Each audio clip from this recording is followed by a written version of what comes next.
माहौल क्या है। मैं आज आपको दक्षिणी कश्मीर के काजीगुंड विसु इलाके में ले आया हूं और आज मैं आपको यहां पर दिखाऊंगा कि किस तरह से कश्मीरी पंडित समुदाय जो यहां पर रह रहा है इन सिक्योर सुरक्षित कॉलोनीज में, वो भी कैसे भयभीत है और लगातार प्रशासन और सरकार के खिलाफ उनके प्रदर्शन जारी है। कल मैंने आपको शेखपुरा में जो माइग्रेंट कश्मीरी पंडितों की कॉलोनी है वहां पे दिखाया था कि किस तरह के जो कॉलोनीज में वो लोग रहते हैं और किस तरह से वो लगातार प्रदर्शन कर अपनी मांगे उठा रहे हैं। उसी तरह से अब मैं काजीगुंड के दक्षिणी कश्मीर में, क्योंकि कुलगाम में लगातार पिछले 3 दिनों के अंदर एक के बाद एक किलिंग्स हुई। पहले एक महिला टीचर को निशाना बनाया गया, उसके बाद जो है कल एक बैंक मैनेजर को इसी कुलगाम डिस्ट्रिक्ट में निशाना बनाया गया और आज मैं इसी कुलगाम डिस्ट्रिक्ट के वेसु काजीगुंड इलाके में मौजूद हूं। ये पहले आप यहां देख सकते हैं जो सुरक्षा कर्मी है वो इस वेसु कैंप के चारों तरफ तैनात है और इसके बाद जो है अगर आप यहां से भी नजर डालेंगे तो यहां पर भी जो माइग्रेंट कॉलोनी है इसके बाहर आप सुरक्षा व्यवस्था कड़ी देख सकते हैं। माइग्रेंट कॉलोनी के अंदर जाने के लिए आप देखिए ये जो सुरक्षा का गेट है, मुख्य दरवाजा है, ये यहां पर क्रॉस करना पड़ता है। यहां पर बाज़ाबिता पूछताछ होती है। जो भी व्यक्ति यहां पर पहुंचते हैं, ये पुलिस की टीम यहां पर रहती है, सुरक्षा बलों की, जो यहां अंदर आने वाले लोगों की पहले बाज़ाबिता चेकिंग करते हैं, उनसे पूछताछ करते हैं। उसके बाद ही इस माइग्रेंट कॉलोनी के अंदर जो है आने की अनुमति मिलती है। ये आप जो छोटे छोटे क्वार्टर जैसे देख रहे हैं, ये 450 के करीब यहाँ पर बने हुए हैं। हर क्वार्टर में 2 कमरे हैं, उसी में एक किचन और एक रूम है जिसमें एक माइग्रेंट परिवार फैमिली रहती है और यहाँ 450 जो परिवार रहते थे उसमें से हमें बताया जा रहा है कि करीब 20% परिवार जो है डर की वजह से, जो टारगेट किलिंग हो रही है उसकी वजह से वापस यहाँ से जम्मू की तरफ पलायन कर चुके हैं, जो 2010 के बाद से यहाँ आए थे। और अभी भी लगातार जो माहौल है वो भय का डर का बना हुआ है। ये आप देख सकते हैं, ये जो यहाँ माइग्रेंट कश्मीरी पंडित है वो लगातार अपना प्रदर्शन यहाँ जारी रखे हुए हैं। सबसे पहले यहाँ कुछ जो मौजूद लोग हैं इन्हीं से हम बात करेंगे और इनसे जानेंगे कि आखिरकार माहौल क्या है। ये आप देख सकते हैं हर रोज इसी तरह से जो है ये लोग प्रदर्शन करते नजर आ रहे हैं। राहुल भट्ट की तस्वीरें हाथों में लिए ये लोग जो है अपने लिए इंसाफ की गुहार लगा रहे हैं। सीधा इन्हीं कश्मीरी पंडित, पहले कुछ महिलाएं यहाँ पर मौजूद है, सीधा इन्हीं से बात करेंगे। जी आप बताइए, जो ये प्रदर्शन चल रहा है क्या कहना चाहते हैं आप बताइए। आप बताइए किस तरह का माहौल है आज यहाँ पर। सर जो आप देख रहे हैं वैसा ही माहौल है, माहौल जो चल रहा है वही है। हमें अभी एडमिनिस्ट्रेशन से, एलजी गवर्नमेंट से एक ही रिक्वेस्ट है, हमें रेस्क्यू किया जाए यहाँ से और हमारी कोई डिमांड नहीं है, कुछ नहीं चाहिए। हमें नाम की अकोमोडेशन, ना हमें ट्रांसफर, ना हमें कोई और चीज़ चाहिए। हमें यहाँ से रेस्क्यू करके वापस अपनी फैमिली में भेजा जाए और हमें कुछ नहीं चाहिए एलजी गवर्नमेंट से। और हमारी यही डिमांड एंड तक रहेगी, चाहे जो मर्जी हो। हमारा स्टार्टिंग से यही एक बात थी और एंड तक यही बात रहेगी, रेस्क्यू एंड रिलोकेशन, इसके आगे और कुछ नहीं। आप सबसे पहले हमें बताइए, आप कब आए हैं यहाँ पे, कब से हैं आप? हम 2010 के हम पीएम पैकेज के एम्प्लॉयज हैं। 2010 में हमारा सिलेक्शन हुआ था, तब से लेकर हम यहाँ पर ही अपनी ड्यूटीज कर रहे थे, अपनी नौकरी पे जा रहे थे, बच्चे हमारे स्कूल जा रहे। इस टाइम हमारा फ्यूचर तो स्पॉइल हो गया है, साथ में हमारे बच्चे भी खराब हो गए, ना वो स्कूल जाने लायक है ना वो घर बैठे लायक। अब हमारे लिए क्या ऑप्शन छोड़ रहा है गवर्नमेंट ने? मैं गवर्नमेंट से ये पूछ रही हूँ कि हमारे लिए क्या ऑप्शन है, क्या चाहते, हम क्या करें?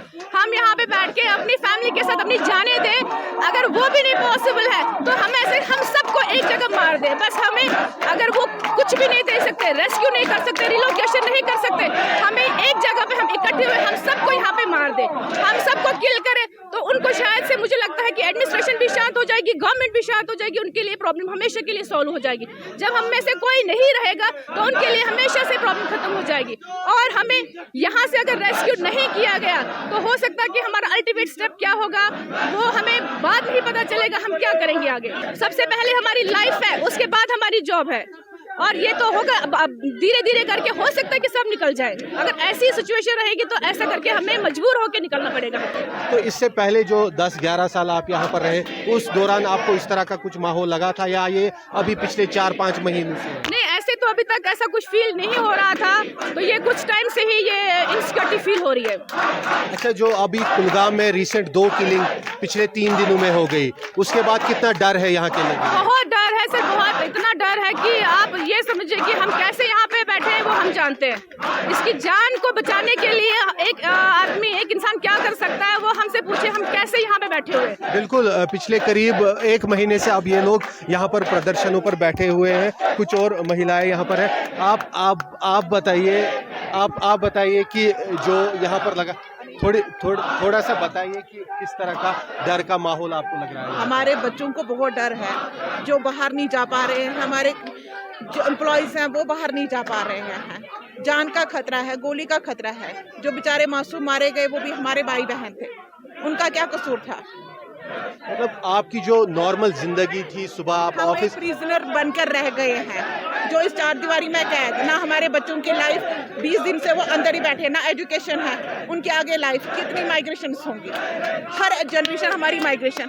गवर्नमेंट को इतना सा भी तरस नहीं आता हम पर कि हमारी भी कोई प्रॉब्लम सुने, कि हम भी इंसान है, जानवर नहीं है सर। जो हम बाल बच्चे लेकर इस सड़क पर बैठे हैं, इस टेंट के नीचे बैठे हैं, क्यों बैठे हैं? कोई वजह है? सारे एजुकेटेड पर्सनल सब काम करना चाहते। जब 10 साल से इन्होंने पूरे तन मन से, इनको पूरे शिद्दत से, इनके पूरी सारी मेहनत की। आप खाली एक चीज बताइए, जो आप लोग यहाँ से कोई जाना चाहता है उसको भी रोका जा रहा है, उनको भी बंद किया जा रहा है? सर रोका क्या, बाहर नहीं जाने दे रहा है। जब हमारे एम्प्लॉयज कोई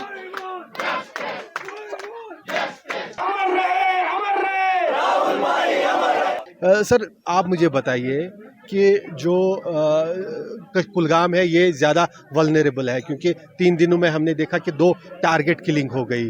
तो आप लोग यहाँ पर रह रहे हैं, लगातार ये बात सुनने में आ रही है कि कई लोग यहाँ से ऑलरेडी इन दिनों में पलायन कर चुके हैं, खासतौर पर कल जो फ्रेश किलिंग हुई। तो किस तरह का माहौल है यहाँ पे?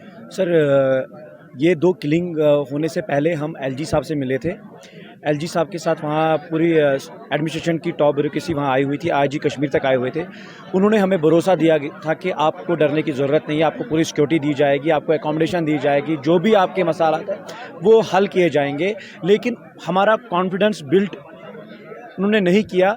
इन दिनों में राहुल भट्ट के बाद रजनी बाला की किलिंग हुई, ये विशाल जी की किलिंग हुई, तो हर दिन लोग डर रहे हैं। बाहर जाते ही लगता है कि पता नहीं शाम को मैं वापस आ भी पाऊंगा या नहीं आ पाऊंगा। हमारे सिंपल यही डिमांड है, हमें यहाँ से शिफ्ट किया जाए, रिलीफ डिपार्टमेंट में अटैच किया जाए, क्योंकि हम इससे पहले भी 2016 में भी गए हैं, 2018 में भी गए हैं, 2021 में भी गए हैं। जब गवर्नमेंट को ये लग रहा है कि हम पूरी कम्युनिटी को शिफ्ट कर रहे हैं, ऐसा कुछ नहीं है। हम सिर्फ यहाँ पे 4,500 एम्प्लॉइज़ हैं, 4,500 एम्प्लॉइज़ को इनको शिफ्ट करना है रिलीफ डिपार्टमेंट में। जब ये नया ब्लूप्रिंट बनाएंगे, सिक्योरिटी सिनेरियो यहाँ ठीक हो जाएगा, हम फिर से अपनी कम्युनिटी जितनी हमारी है, 8 लाख है, 9 लाख है, हम उनके साथ शाना बशाना यहाँ वापस आ जाएंगे। तो आपको क्या लग रहा है, सरकार क्यों नहीं मांग रही है आपकी मांग? मैं वही कह रहा हूँ, मिसकम्युनिकेशन है। सरकार को लग रहा है कि मैं पूरी कम्युनिटी को पलायन करना है, ऐसा कुछ नहीं है। सिर्फ एम्प्लॉयज़ को शिफ्ट करना है, चाहे वो हमारी ड्यूटी यूटिलाइज जम्मू में करे या किसी और डिस्ट्रिक्ट में करे, लेकिन जहाँ पे हम सेफ़ फील करें। यहाँ पे हम सेफ़ अपने आप को फील नहीं कर रहे हैं, क्योंकि हमारी एक ही डिमांड थी एलजी साहब से कि हमें यहाँ से शिफ्ट करें बस। आपके बच्चे, आपकी फैमिली कितना सब डिस्टर्ब, क्या हो, मतलब पूरा परिवार डिस्टर्ब है? हम इस वक्त, हमारी एक ही इस वक्त जो डिमांड है, इसको हम डिमांड भी नहीं कह सकते हैं, ये हम नीड है। हम गवर्नमेंट ऑफ इंडिया से ये अपील करते हैं कि पहले हमें बचाओ। हमने अपनी ज़िंदगी, हमने बच्चे सब दांव पे लगा दिए हैं। हम इस वक्त ये नहीं सोच रहे हमारे बच्चे स्कूल जाएंगे कि नहीं जाएंगे, हम ड्यूटी जाएंगे कि नहीं जाएंगे, हमारी ये नौकरी रहेगी कि नहीं रहेगी, वो तो उसके बारे में हम सोच ही नहीं है। हमारा पहला जो प्राइम ऑब्जेक्टिव है वो ये है कि हम गवर्नमेंट ऑफ इंडिया से अपील करते हैं, रिक्वेस्ट करते हैं कि पहले हमें बचा लो, हमें यहाँ से रेस्क्यू कर लो। अगर prime minister of India Iraq से यूक्रेन से भारतीयों को बचा के ला सकते हैं, यहाँ से स्पेशल एयरक्राफ्ट भेज सकता है, तो कश्मीर में 3000 मुलाजमों को ट्रांसफ़र क्यों नहीं कर सकते? हम ये नहीं कर सकते कि हम कश्मीर छोड़ रहे हैं। हम कह रहे हैं कि पहले आप कश्मीर में वो वातावरण बनाओ जिस वातावरण में मैं सिक्योर रहूँगा, मैं फ्रीली अपनी सर्विसेज को अंजाम दूंगा।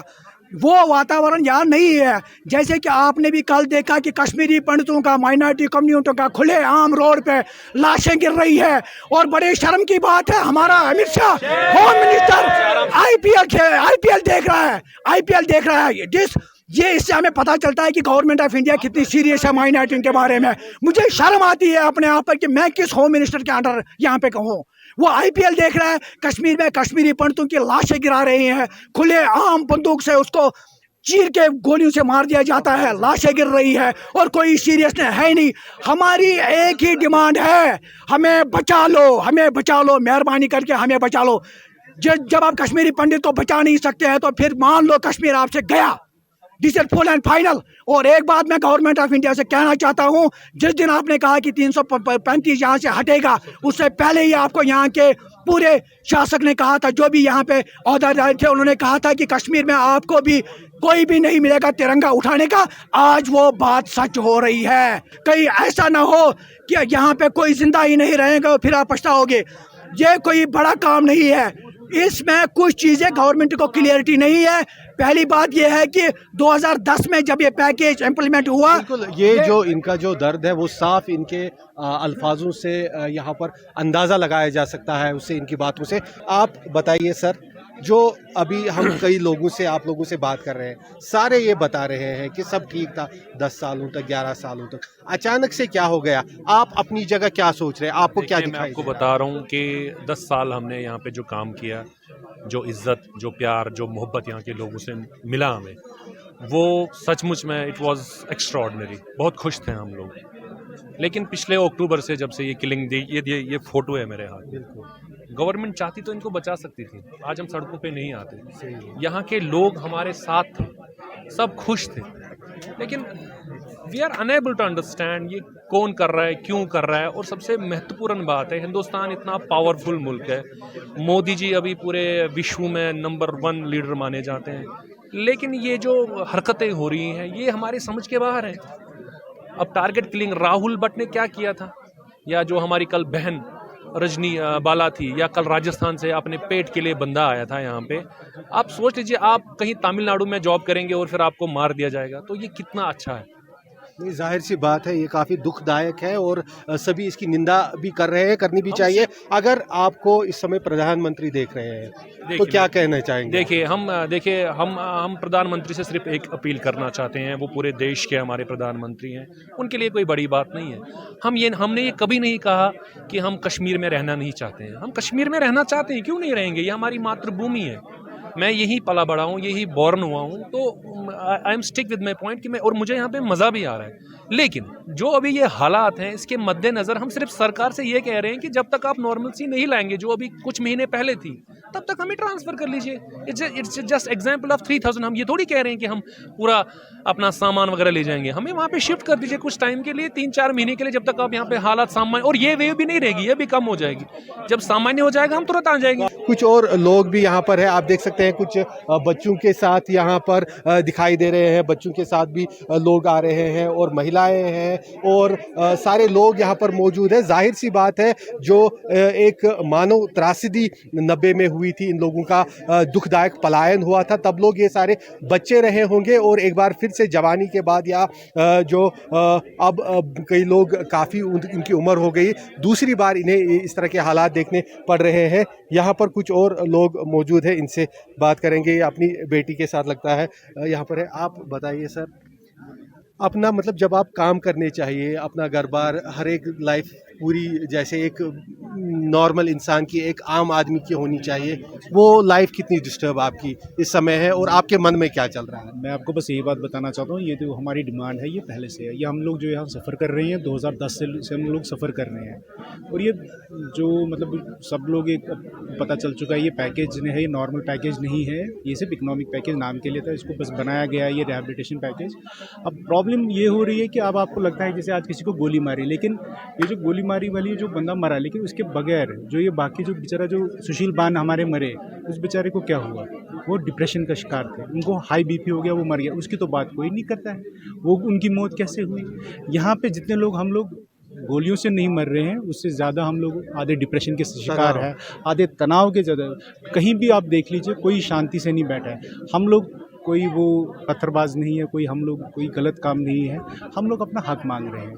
अगर हम इतने तेज से सकते तो सरकार हमारी बात सुने, हमारी बस यही इंतजार। मैडम आप बताइए, जो एक बार 90 में पलायन हुआ था, उसके बाद एक बार फिर से अब इस तरह की स्थिति बन रही है, तो आप लोगों की लाइफ कितनी डिस्टर्ब है और क्या चल रहा है आप लोगों के मन में? हम लोग इस टाइम मतलब मेंटली बहुत ज़्यादा हम लोग डिस्टर्ब है, क्योंकि इंसान के पास जो सबसे कीमती चीज़ है वो उसकी ज़िंदगी है। जब ज़िंदगी छिन जाएगी तो बाकी चीज़ें तो उसके बाद में आती हैं।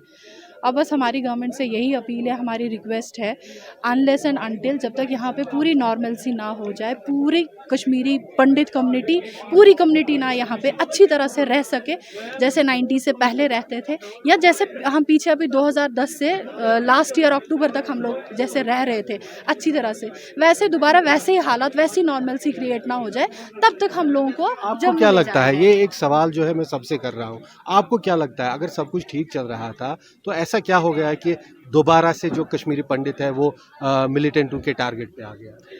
अगर हमें इस बात का जवाब तो मुझे लगता है सरकार को ढूंढना चाहिए, सिविल सोसाइटी को ढूंढना चाहिए। हम लोग खुद इसी बात से परेशान हैं कि हम लोग अगर हम लोग यहाँ पे आए थे, वो हम मतलब नॉर्मल एम्प्लॉइज़ जैसे हम लोग नहीं थे। ये एक पैकेज दिया गया था, एक रिहैबिलिटेशन पैकेज दिया गया था, कॉन्फिडेंस बिल्डिंग मेजर्स के तहत एज पीस एम्बेसडर्स हमें भेज दिया गया था। अब हमें भी ये समझ में नहीं आ रहा, हमें भी समझ में नहीं आ रहा कि हम लोगों से ऐसी क्या गलती हुई कि हम लोगों को टारगेट बनाया गया। यहाँ पर पिछले 3 दिनों में 2 किलिंग हो गई, तो आप लोगों में किस तरह का क्या डर इतना ज़्यादा हो गया है, किस तरह का आपके फीलिंग्स क्या है? हम लोगों का डर का लेवल इतना है कि जब से राहुल भट्ट जी की किलिंग हुई है, हम लोगों के बच्चे स्कूल नहीं गए हैं। मेरा सवाल है कि क्या आपको उम्मीद है कि उस तरह का वातावरण दोबारा मिलेगा, हो जाएगा ठीक? वो उम्मीद तो बिल्कुल है, तभी तो हम लोग 10 साल 2010 से 2021 अक्टूबर तक हम लोग यहाँ रह पाए ना, इतने टाइम हम तभी यहाँ पे रह पाए क्योंकि जो हमारे मतलब जो मुस्लिम भाई बहन थे, हम लोग अपने ऑफिस में जाते थे, हम लोगों को उनका पूरा सपोर्ट था। अभी भी वो लोग हमारे पूरे सपोर्ट में हमें फ़ोन करते हैं, मतलब हमारा हालचाल वो अभी भी पूछ रहे हैं। लेकिन जो ये इस चीज़ के लिए तो गवर्नमेंट को पूरा इसको देखना चाहिए कि कौन ऐसे जो लोग ये माहौल ख़राब करने पर तुले हुए हैं, उनको आइडेंटिफाई करना चाहिए। ज़रूरी बात है, सरकार को ज़्यादा जिम्मेदारी जो है वो सरकार पर ही आती है। आप मैडम बताइए, जो अभी यहाँ पर ख़ासतौर पर कुलगाम इलाके में, कल मैं शेखपुरा बडगाम गया था, वहाँ पर भी मैंने इसी तरह से लोगों से बात की। कुलगाम में इस समय आप लोगों को क्या लगता है, किस तरह का माहौल है? बहुत ज़्यादा दहशत है, टेरर है, डरे हुए हैं सारे, बाहर निकलने से डर लग रहा है। हमारी जो बेसिक एम्यूनिटीज़ है, मतलब खाना पीना, वो लाने से हम लोग डर रहे हैं इस टाइम, जो हमने 12 साल में कभी देखा ही नहीं है। वो खौफ में जी रहे हैं। यहाँ पे सारे डिप्रेशन का शिकार बन रहे हैं, हार्ट पेशेंट्स बन गए हैं हम लोग। तो वो चीज़ तो है, डर तो है, बहुत ज़्यादा डर है।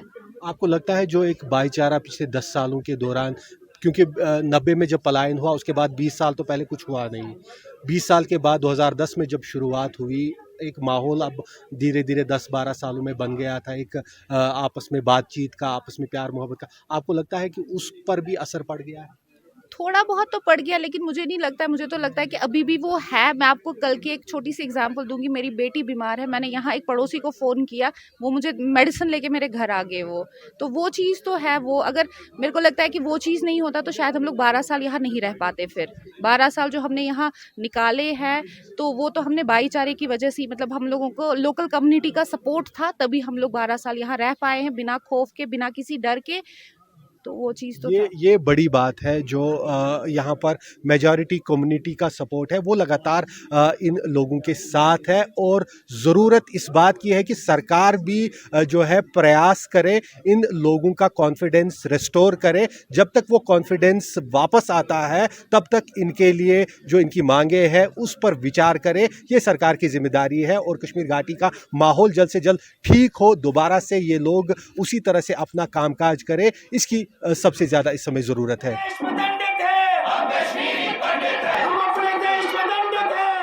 जिस प्रकार से अब पिछले कुछ महीनों से लगातार कश्मीर घाटी में टारगेट किलिंग शुरू हो गई है, इन लोगों को निशाना बनाना शुरू कर दिया गया है और इसके चलते अब जो भय का माहौल है उसके चलते ये लोग जो है अपने परिवारों को वापस जम्मू की तरफ रवाना कर रहे हैं। कुछ लोग जो है खुद जो रेंटेड एकोमोडेशंस पर रह रहे थे वहां से निकल रहे हैं अपनी जान बचाने के लिए, लेकिन अधिकतर जो मुख्य मांग अब इन कश्मीरी पंडित विस्थापकों की है वो यही है कि उन्हें फिलहाल के लिए कश्मीर घाटी से बाहर भेजा जाए। कल हमने बडगाम इलाके में भी इन लोगों से बात की थी, जाना था माहौल क्या है। आज हम यहाँ दक्षिणी कश्मीर के वेसू इलाके कुलगाम में है, यहाँ पर भी इनकी यही एक आवाज़ सामने आ रही है कि फ़िलहाल के लिए हमें सुरक्षित जगह पर शिफ्ट किया जाए